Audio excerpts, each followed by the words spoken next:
My name is Jack Travers. I'm 42 years old, and for 15 years I genuinely believed my marriage was solid. Turns out, I was the only one who did. It started at a charity gala, my wife's event, her world, when I dropped my wedding ring into a champagne glass and walked out. That single moment cracked everything open. What did I actually find? A secret phone hidden in her purse. 3 months of messages arranging hotel meetups. Forged documents designed to strip me of my house and business. Within 6 weeks, 2 careers were destroyed, 1 marriage collapsed, and an entire social circle burned to the ground. And Marina Walsh, my wife's best friend, was still texting cheerful updates that same morning, completely unaware that the evidence in my pocket was about to end her comfortable little life forever. Before I tell you what happened next, if you enjoy stories about justice and family boundaries, take a second to like and subscribe, but only if you genuinely connect with this story. Where are you watching from right now? And what time is it there? Drop a comment and let me know. The wedding ring made a soft plink as it hit the bottom of the champagne flute, sending bubbles fizzing around the gold band like tiny fireworks, celebrating my freedom. What the hell are you doing, Jack? Clara hissed through her perfect smile, the one she reserved for gallery openings and charity galas, the one that never reached her eyes anymore. I shrugged, watching our rings sink deeper into the expensive Dom Perignon around us. Brookfield's elite continued their polite chatter, but I could feel the ripple of attention spreading outward like blood in water. Mrs. Henderson from the Historical Society had actually stopped mid-sentence to stare. Perfect. Making a statement, I said loud enough for the nearest donors to hear about availability. Clara's face went white beneath her carefully applied makeup. She'd spent 2 hours getting ready for this fundraiser, picking out the black dress that hugged her curves just right, the one Derek Sloan had complimented last month when he thought I wasn't listening. "You're embarrassing yourself," she whispered, but her voice shook slightly. "Good. Let her feel what I've been feeling for months." "Am I?" I glanced around the Brookfield Art Gallery's main exhibition hall, taking in the faces of people who'd known us for 15 years. Or am I finally being honest? The gallery looked stunning tonight. I had to admit Clara had outdone herself with the lighting, the way it played across the paintings and sculptures she'd carefully curated. She was brilliant at her job. I'd never denied that. It was everything else about our marriage that had gone to hell. "Jack, please." Her hand touched my arm, fingers cold, even through my jacket. "We can talk about this at home." "Can we?" I picked up the champagne flute ring still resting at the bottom like a golden accusation. "Because lately, you're never home. Always working late. Always having important meetings with important people like Derek Sloan, who stood across the room in his perfectly tailored suit pretending to study a watercolor while obviously watching our little drama unfold. Derek with his lakeside mansion and his philanthropic tax write-offs and his wandering hands that had been finding their way to my wife's waist with increasing frequency. "You're being paranoid," Clara said, but she wouldn't meet my eyes. "Am I?" I drained the champagne in one gulp, feeling the ring clink against my teeth. Then I set the empty glass on the nearest table and walked away, leaving Clara standing there with her mouth slightly open and her carefully constructed evening in ruins. The October air hit me like a slap as I pushed through the gallery's front doors. Brookfield looked different at night, all shadows and amber street lights. The kind of small Maine town where everyone knew everyone else's business, or thought they did. My phone buzzed. A text from Ed Morrison. My only real friend left in this godforsaken place. Saw the news. You okay? News traveled fast in Brookfield. I typed back, never better. Another buzz. This one from Clara. Come home. We need to talk. I deleted it without responding and started walking toward my truck. Behind me, I could hear the murmur of voices growing louder, more excited. By tomorrow morning, everyone in town would know that Jack Travers had lost his mind at the charity gala. They'd whisper about it over coffee at Murphy's Diner and debate the details at the hardware store. What they wouldn't know, what they couldn't know, was that I'd been planning this moment for weeks. Ever since I'd found Clara's second phone hidden in her purse like a dirty secret. Ever since I'd realized that my wife of 15 years had been playing me for a fool. The truck's engine turned over with a reluctant growl. As I pulled out of the gallery's parking lot, I caught a glimpse of Clara through the window, surrounded by concerned friends and curious strangers. She looked small and vulnerable under the harsh gallery lights, nothing like the confident woman who'd been slowly destroying our marriage. For just a moment, I almost felt sorry for her. Almost. The house felt different when I got home, like a crime scene waiting to be discovered.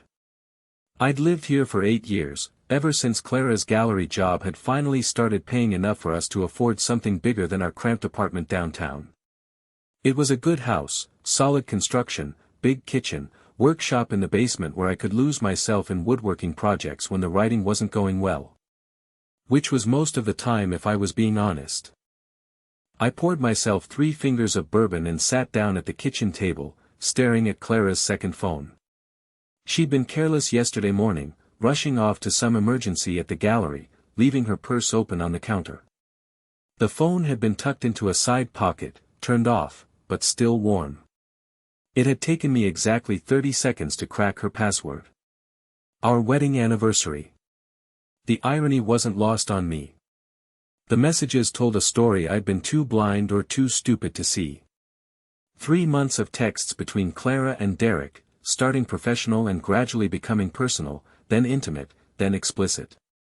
Marina Walsh, Clara's assistant and supposed best friend, had been their go-between, arranging meetings and providing alibis. Derek can't stop thinking about last night. Clara. Jack suspects nothing. He's too busy feeling sorry for himself. Marina coast is clear. Thursday. Jack has that furniture delivery in Portland. Clara. Perfect. Your place or mine? Derek. Mine. I want you in my bed this time. I took another sip of bourbon, feeling it burn down my throat. The worst part wasn't the cheating, though. That hurt like hell. The worst part was how stupid they thought I was. How easily they assumed I'd never figure it out. The front door opened around midnight. Clara's heels clicked across the hardwood floor, each step deliberate and careful. She was probably trying to gauge my mood, figure out how much damage control she'd need to do. Jack. Her voice echoed from the living room. Are you home? I didn't answer. Let her wonder. She found me in the kitchen, still sitting at the table with her phone positioned right next to my bourbon glass. Her face went through several expressions in quick succession. Confusion, recognition, fear, and finally resignation. How long have you known? She asked quietly. 3 months. I held up the phone. Want to explain this? She sank into the chair across from me, suddenly looking older than her 38 years. It's not what you think really, because I think my wife has been screwing Derek Sloan while I've been working 60-hour weeks trying to keep our furniture business afloat. I think her best friend has been helping arrange these little encounters. And I think all 3 of you have been laughing at what a pathetic fool I am. We weren't laughing at you. No. Then what would you call it? I scrolled through the messages finding one of my favorites. Here's a good one. Marina to Derek. Jack's so clueless. He actually thanked me for keeping Clara company during her late nights. You want to explain that one? Clara's composure finally cracked. Tears started running down her cheeks, ruining her carefully applied makeup. I never meant for it to happen. Derek and I, we just connected. He understands my work, my ambitions. He sees potential in me that I don't see. Clara, I've supported your career for 15 years. I moved here for your job. I gave up my writing to start a business that could support us both. What the hell more did you want? I wanted someone who believed in me. The words exploded out of her like she'd been holding them back for years. Not someone who settled for a quiet life in a small town. Derek has vision, Jack. He's going places. And you want to go with him? She nodded, wiping her nose with the back of her hand. I want a divorce. I'd been expecting those words, but they still hit like a physical blow. 15 years of marriage, reduced to a simple sentence delivered across our kitchen table at half midnight. Fine, I said. But we do this my way. What does that mean? I stood up, pocketing her phone. It means you don't get to humiliate me and then walk away clean. It means Derek doesn't get to steal my wife and pretend he's some kind of gentleman. And it means Marina doesn't get to play innocent bystander while she helps destroy my marriage. Jack, please. Let's handle this like adults. Adults? I laughed, but there was no humor in it. Adults don't sneak around behind their spouse's back. Adults don't lie and cheat and make their husband look like an idiot in front of the whole town. You want to act like children? Fine, but don't expect me to be the grown-up anymore. I headed for the stairs, leaving Clara sitting alone in the kitchen. Behind me, I heard her start to cry. Real tears this time, not the careful ones she'd used to try to manipulate me. In our bedroom, I pulled a suitcase from the closet and started packing. Not everything, just enough for a few weeks. I had plans to make and I couldn't do them from here. My phone buzzed with another text from Ed, whatever you're planning, call me first. Don't do anything stupid. I typed back, too late for that, but don't worry. I'm not planning anything criminal, just comprehensive. Ed Morrison's private investigation office occupied the second floor of a converted Victorian house on Brookfield's Main Street right above Murphy's Diner. The smell of bacon grease and coffee permanently saturated the building, which Ed claimed helped him think better. More likely, it just saved him from having to leave for lunch. You look like hell, he said when I knocked on his door at 8 a.m. sharp. Ed was already dressed and caffeinated. Probably had been for hours. 20 years as a cop, followed by 10 years as a PI, had trained him to function on minimal sleep and maximum coffee. Feel worse. I dropped into the client chair across from his desk, noting how he positioned it to keep visitors slightly off balance. Old habits. I need your help. Figured as much after your performance last night. He leaned back in his chair, studying me with those sharp gray eyes that had intimidated plenty of suspects over the years. Half the town's talking about it. Other half's probably still asleep. Let them talk. I've got bigger problems. I filled him in on everything. Clara's affair, the second phone, the divorce demand. Ed listened without interrupting, occasionally making notes on a yellow legal pad. When I finished, he sat down his pen and shook his head. Jack, I've known you for 12 years. You're not the revenge type. People change, do they? Or do they just finally show who they really were all along? He stood up and walked to the window overlooking Main Street. What exactly are you asking me to do? I want everything. Financial records, phone logs, surveillance photos. I want to know every detail of Clara's relationship with Derek. Every lie Marina helped cover up. I want ammunition. For what? For making sure they don't get to ride off into the sunset while I pick up the pieces. Ed turned back to me, his expression serious. Jack, I can gather information. That's legal and that's what I do. But if you're planning something that crosses the line, I'm not planning to hurt anyone. Not physically, anyway. But they humiliated me, Ed. They made me look like a fool in front of everyone I know. Don't I deserve a little payback? He considered this for a long moment. What kind of payback?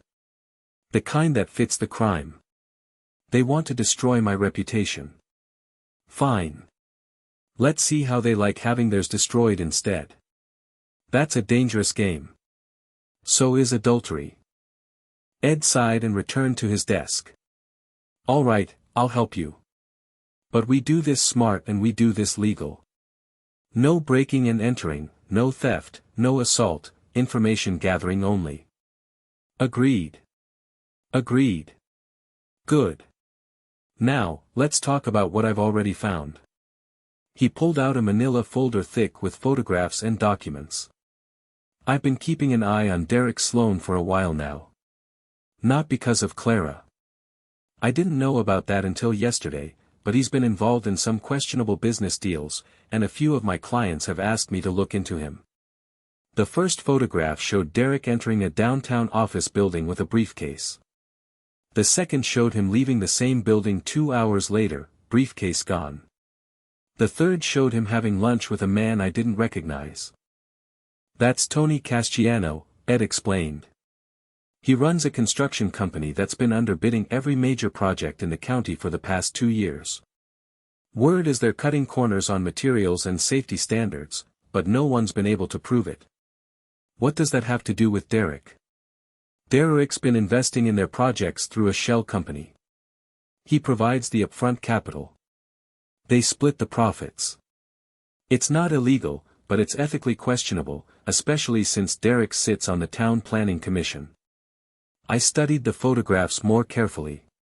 You think he's using inside information to help Castellano's bids?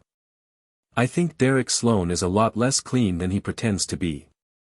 And if he's willing to bend the rules in business, he's probably willing to bend them in other areas, too. Like stealing someone's wife, among other things. Ed pulled out another set of photos. These are from last week. Clara and Derek at his lakeside house, visible through the large windows. Clara in Derek's arms on his deck. Clara leaving the next morning, clearly wearing the same clothes from the night before. How long? I asked. Based on what I can document. About 6 weeks for the physical relationship, but they've been meeting regularly for almost 4 months. 4 months. While I'd been working late in my shop, crafting custom furniture pieces and trying to build something lasting, my wife had been planning her exit strategy. There's more, Ed said. Marina Walsh has been spreading stories about you around town. Nothing actionable, but she's been painting you as controlling and jealous, setting up the narrative for when Clara finally leaves. What kind of stories? That you've been monitoring Clara's phone calls? That you've been showing up at the gallery unexpectedly to check on her, that you've been drinking heavily and making threats. None of it was true, but I could see how it would play in a small town like Brookfield. By the time Clara filed for divorce, I'd already be cast as the unstable husband who drove his wife away. Smart, I admitted. Get ahead of the story. Control the narrative. Very smart. Which means your response needs to be smarter. Ed closed the folder. What did you have in mind? I told him about my plan. Not all of it, but enough to get him on board. His expression grew increasingly concerned as I talked, but he didn't interrupt. That's elaborate, he said when I finished. And risky, but doable. Doable? Yes. Advisable? That's another question. Ed, they're not just ending my marriage. They're trying to destroy my reputation so Clara can walk away looking like the victim. I can't let that happen. He nodded slowly. All right, but we do this my way, step by step, and if things start to go sideways, we pull back. Deal? Deal. We shook hands across his desk. Outside, Brookfield was waking up to another beautiful fall day. All golden leaves and crisp air. Inside, 2 middle-aged men were planning something that would either restore one man's dignity or destroy what was left of his life. I was betting everything on the former. Murphy's Diner occupied the kind of central position in Brookfield's social ecosystem that made it invaluable for intelligence gathering. Every morning, the same crowd gathered around the same tables, drinking coffee and dissecting the previous day's drama with surgical precision. I'd been avoiding Murphy's for months, partly because I'd been too busy with work, but mostly because I'd grown tired of the endless small-town gossip. Now, that gossip was exactly what I needed. Jack Travers. Betty Murphy herself emerged from behind the counter as I walked in, her voice carrying across the entire diner. Haven't seen you in ages. How's Clara doing? Perfect. Exactly the opening I'd hoped for. Clara's doing great, Betty. Really great. In fact, she's been so busy with her new projects at the gallery, I hardly see her anymore. I said it loud enough for the nearby tables to hear, with just enough emphasis on new projects to plant a seed of curiosity. Then I took a seat at the counter and ordered coffee and eggs, settling in for what I hoped would be an enlightening morning. It didn't take long. Within 10 minutes, Sarah Henderson from the Historical Society had moved to the stool next to mine. "I heard there was some excitement at the fundraiser last night," she said, stirring her coffee with the kind of deliberate casualness that meant she was fishing for information. "You could say that." I kept my voice neutral, letting her do the work. "People are saying you and Clara had some kind of argument." "Not an argument exactly, more like a clarification of our current situation." "Oh dear. I hope everything's all right between you two." I turned to face her directly, making sure my expression conveyed just the right amount of wounded dignity. "Sarah, can I ask you something? As a friend." "Of course. If your husband was spending a lot of time with another woman for work supposedly, how would you handle it?" Her eyes widened slightly. This was better than she'd hoped for. "Oh, Jack. You don't think Clara would? I don't know what to think anymore. She's been working late almost every night, taking weekend meetings with gallery donors. Derek Sloan, in particular, seems to require a lot of her personal attention." I let that hang in the air for a moment, then shrugged as if I was trying to be fair-minded about an impossible situation. "I'm probably just being paranoid. Marriage counselors always say that jealousy is more about the jealous person's insecurities than actual infidelity, right?"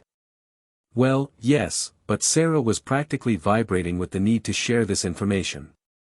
Jack, I probably shouldn't say this, but I saw Clara and Derek having lunch together last Tuesday at that new place over in Camden. They looked very close." "Close? How?" "Holding hands across the table, and when they left, he had his arm around her waist." I let my shoulders sag slightly as if this was confirmation of my worst fears. I was hoping I was wrong. "Oh, honey." Sarah reached over and patted my arm. "I'm so sorry.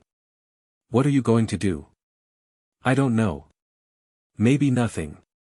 Maybe everything." I stood up and left money on the counter for my barely touched breakfast. "Thanks for being honest with me, Sarah. Not everyone would have the courage." As I walked out, I could hear the excited murmur of conversation behind me. By noon, everyone in Brookfield would know that Jack Travers suspected his wife of cheating with Derek Sloan. By evening, they'd know that Sarah Henderson had personally witnessed Clara and Derek together. The narrative was shifting.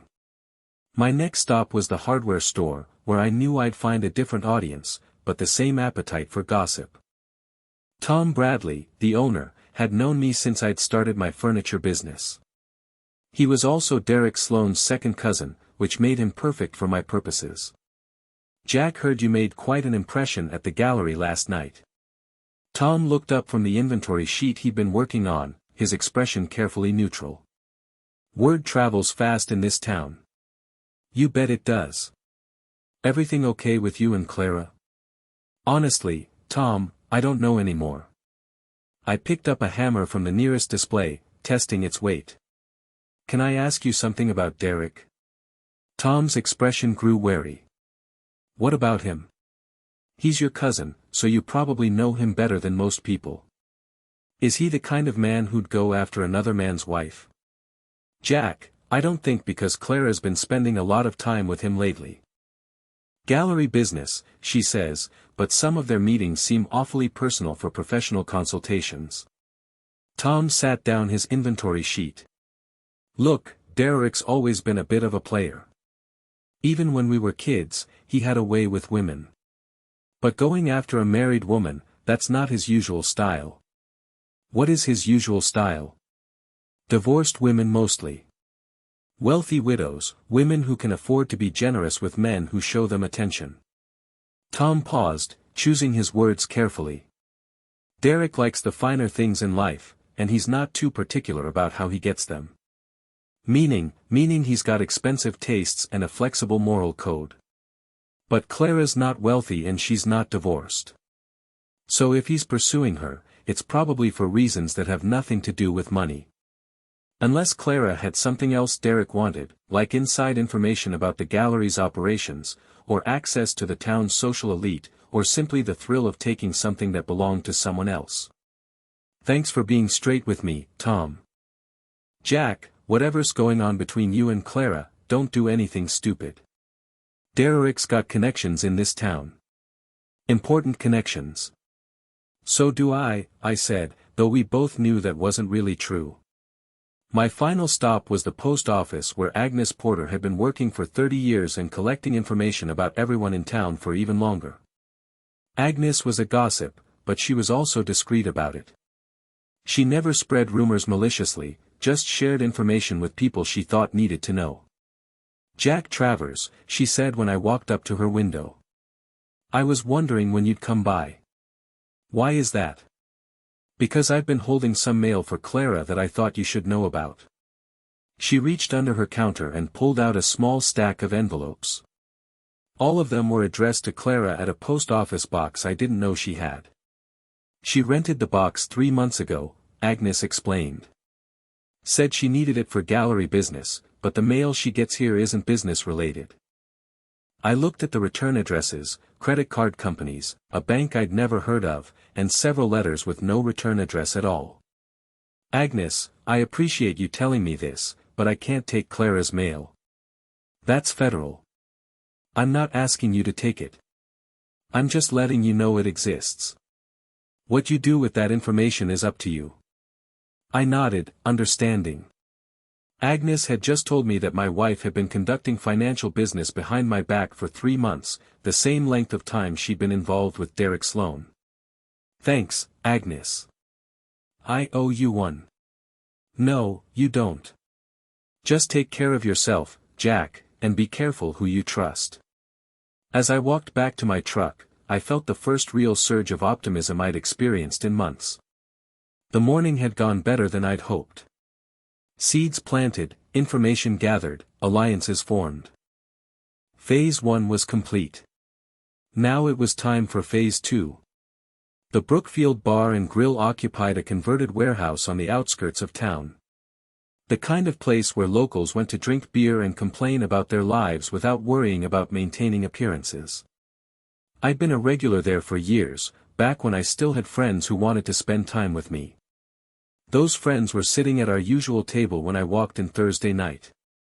Mike Chen, who ran the auto repair shop, Steve Rodriguez, who taught high school history, and Danny Walsh, Marina's husband and my former best friend.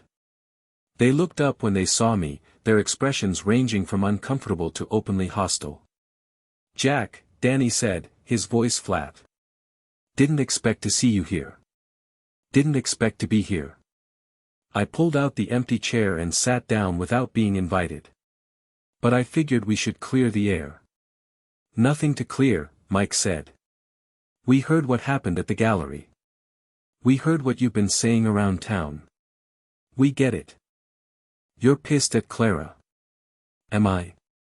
Or am I pissed at the people who helped her lie to me for months? The table went quiet around us. The usual crowd of drinkers and pool players continued their conversations, but I could feel attention shifting in our direction. Nobody helped Clara do anything, Steve said. If she was cheating on you, and I'm not saying she was, that's between you and her. Is it? Because Marina seems to know an awful lot about Clara's schedule. And you guys seem to know an awful lot about my supposed jealousy and drinking problems. Di's face flushed red. Marina never said anything about what? About covering for Clara while she screwed Derek Sloan. About spreading stories around town to make me look like the bad guy. About helping my wife plan her exit strategy while pretending to be my friend. You're out of line, Mike said, standing up. Marina's not part of whatever problems you and Clara are having. Sit down, Mike. My voice was calm, but something in my tone made him hesitate. We're just talking here, like old friends. We're not friends anymore, Danny said. Not after the way you've been acting. Marina came home crying yesterday because of the things you've been saying about her around town. What things? That she's been helping Clara cheat. That she's been lying to me about where Clara's been spending her time. That she's been gossiping about your marriage. And are those things true? Danny's silence was answer enough. I reached into my jacket and pulled out Clara's second phone, setting it on the table between us. Want to see the evidence? You can't just take someone's phone. Steve said that's illegal. It's my wife's phone. And she left it at our house. Technically, that makes it community property. I unlocked the screen and found the message thread between Clara and Marina. Want to hear some highlights? Before anyone could stop me, I started reading aloud. Marina to Clara. Danny's working late tonight. Perfect time for you and Derek to use our place. Clara to Marina. Thanks. Jack thinks I'm at book club. Marina to Clara. Your husband's so clueless. This is almost too easy. Danny's face went white. That's not Marina wouldn't. There's more. Lots more. 3 months of messages, Danny. 3 months of your wife helping my wife cheat on me while we all sat around this table pretending to be friends. I scrolled to another message. Here's a good one. Marina to Derek. Jack's getting suspicious. We need to be more careful. Derek to Marina. Don't worry about Jack. He's too weak to do anything about it. Mike sat back down heavily. Jesus, Jack, I had no idea. None of you had any idea, but you were all happy to believe that I was the problem. That I was jealous and controlling and driving Clara away. I put the phone back in my pocket. Well, here's the truth. My wife has been cheating on me for months. Your wives have been helping her do it. And all of you have been treating me like I was crazy for noticing. The silence stretched out uncomfortably. Finally, Steve spoke up. What do you want from us, Jack? I want you to stop spreading Marina's lies about me. I want you to acknowledge that I'm not the villain in this situation, and I want you to stay out of my way while I handle this. Handle it? How? Danny asked. However I see fit. Danny stood up abruptly, knocking over his beer. If you do anything to hurt Marina, I'm not going to hurt Marina. I'm not going to hurt anyone. But I'm also not going to let them destroy my reputation while they ride off into the sunset together. Jack, maybe you should just let it go, Mike said quietly. Get divorced. Move on. Find someone better. Would you let it go? If someone made you look like a fool in front of the whole town. If your friends chose your wife's lies over your friendship, none of them answered. I stood up and threw a 20 on the table. That's what I thought. Enjoy your evening, gentlemen, and give my regards to your wives. As I walked toward the door, I heard Danny call out behind me, Jack, this isn't over. I turned back to face him. You're right. It's not. The parking lot was dark and mostly empty. I was halfway to my truck when I heard footsteps behind me. Danny appeared out of the shadows, his face twisted with anger. You can't just destroy people's lives because you're pissed off. I'm not destroying anything. I'm just revealing what was already there. Marina made a mistake. She was trying to help a friend. She was trying to help Clara cheat on me. There's a difference. Danny took a step closer, his hands clenched into fists. If you don't back off, I'm going to make you back off. Are you threatening me, Danny? I'm warning you.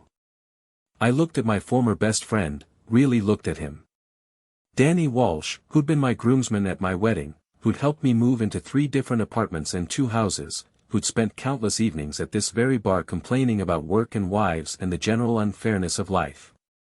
Here's the thing, Danny, I said quietly.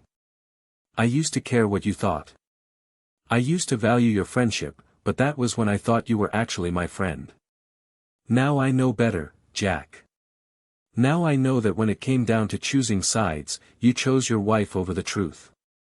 You chose Marina's lies over 15 years of friendship. So whatever happens next, remember that you made that choice.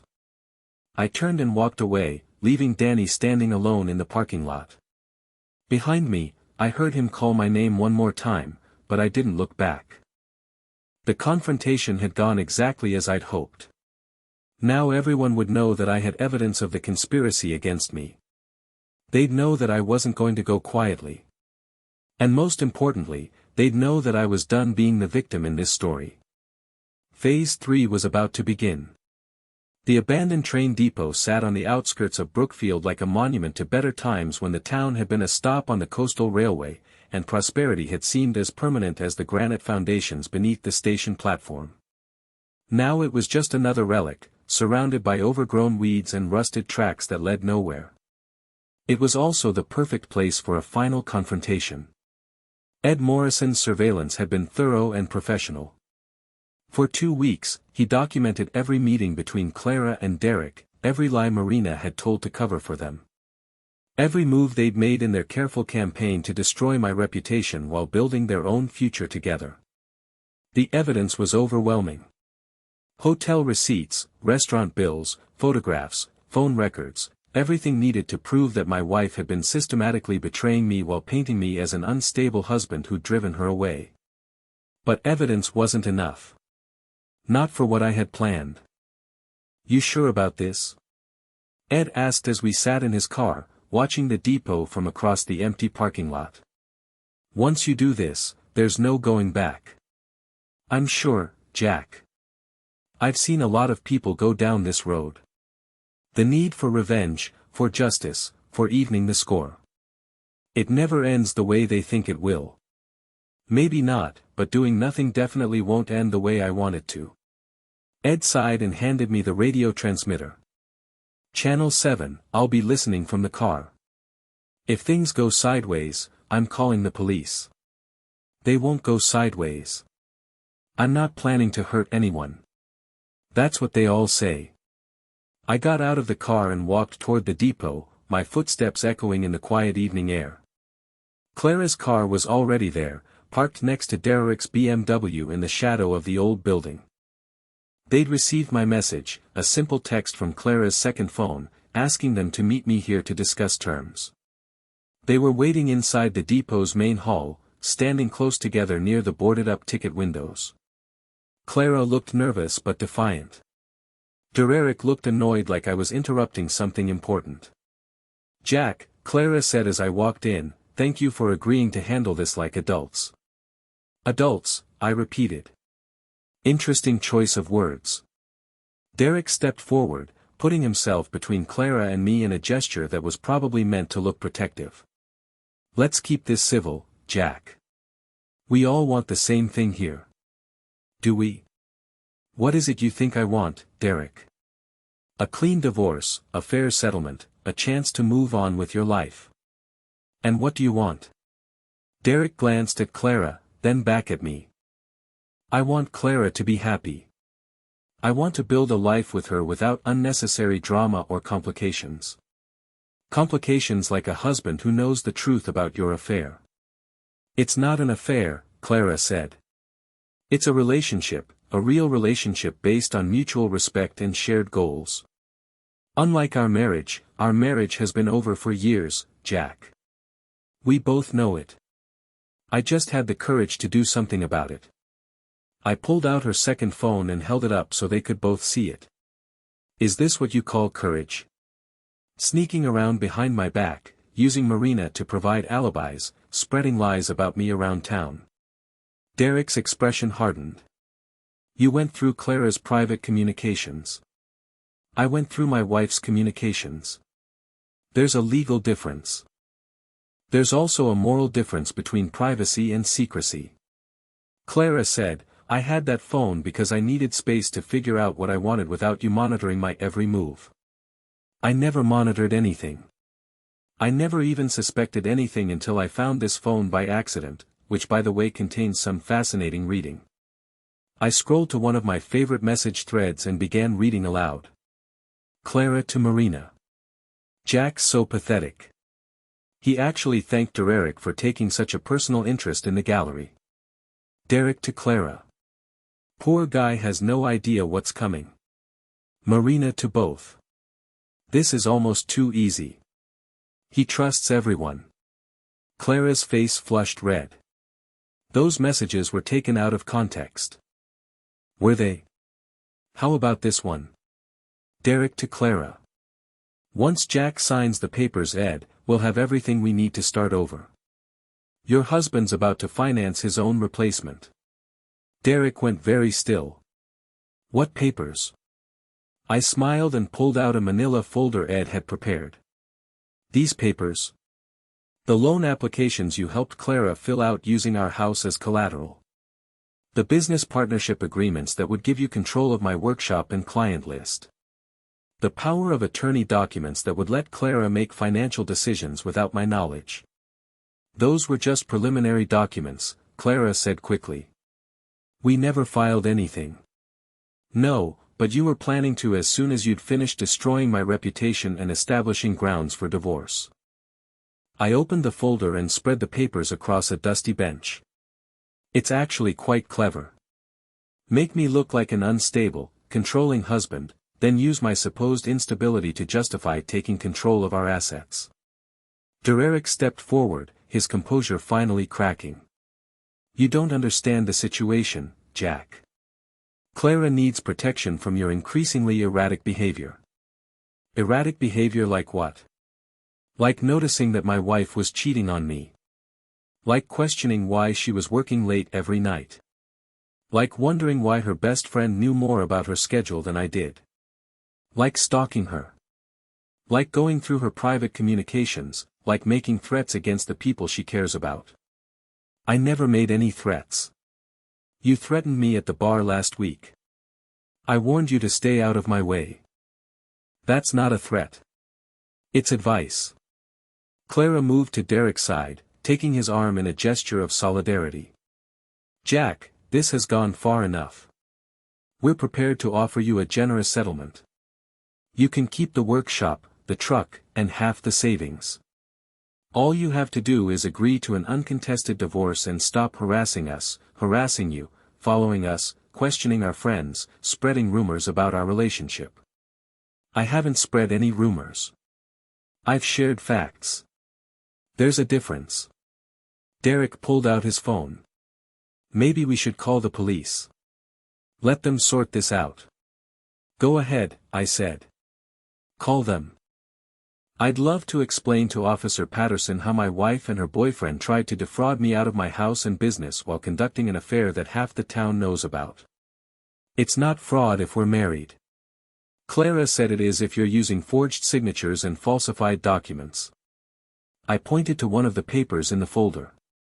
This power of attorney, for instance, the signature doesn't match any of the samples Ed collected from my actual legal documents, which means either I signed it while suffering from a neurological condition or someone else signed it for me. Clara went pale.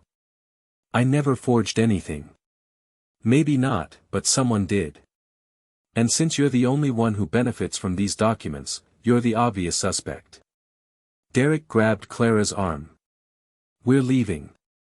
This conversation is over. Actually, it's not.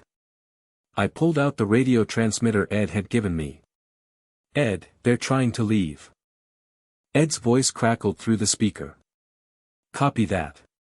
Police are on their way. You called the cops. Derek's voice rose in panic. I called them an hour ago, told them I had evidence of attempted fraud and wanted to file a formal complaint. They're very interested in examining these documents. Clara sank onto the bench, her face buried in her hands. Jack, please, we can work this out. Can we? The same way you worked out our marriage with lies and betrayal and careful planning behind my back.